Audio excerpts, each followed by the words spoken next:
So I just give you some definition, and then we're going to explore a little bit some examples. So active learning is a method of learning or instruction in which students are actively involved in the learning process and are asked to engage in the learning process. Okay, so active learning is when students actively engage with the learning process, and this actually is the opposite of passive learning, where actually is a method of learning or instruction in which students are receiving information from the instruction and internalize that. So it's like kind of a lecture. Usually like a passive learning is when you go to a university lecture, you just taking notes when the teacher is explaining to you the concept. Active learning is when you actually actively engage the student into the learning process. And the example I like to give when I say the difference between active and passive learning is that, especially for language learning, is that I believe language learning is like is a skill that requires a lot of interaction and practice. It's like I believe is much more similar to the skill of playing tennis or learning how to play a sport, rather than a skill of learning mathematics or science. Because I believe like a language is something that you need to practice actively, and therefore I believe you cannot learn how to play tennis by watching YouTube videos. In the same way, I believe you cannot learn how to speak a language just by watching a video, right? And but the problem is that when you create a language course online, usually you just focus on the creation of maybe video content, and that therefore actually students cannot achieve their learning objectives. So that's why we encourage you, when you're thinking about the creation of online course, actually to do more active learning.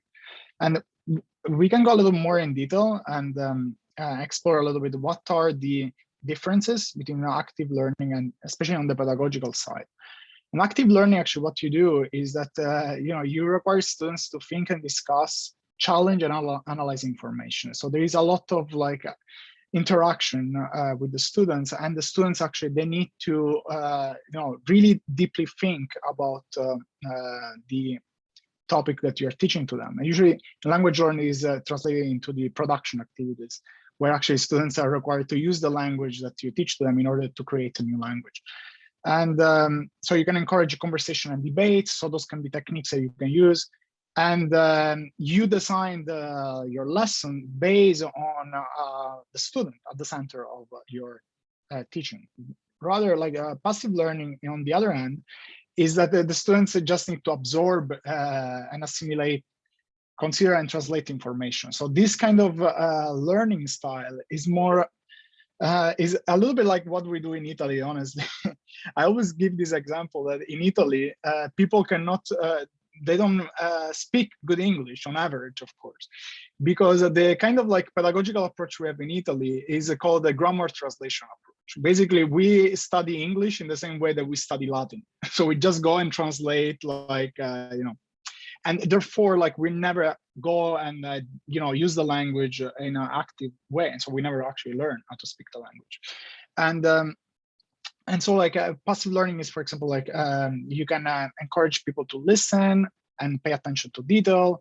This is the classic video format, with the lecture style. You explain some grammar point, for example, and the students are not so involved in the learning process. And therefore, this is a teacher-centered approach. So it's you as a teacher, you design your lesson plan based on maybe the learning outcomes that you want them to achieve. So you design all this kind of content, but you don't put the student at the center of the learning experience.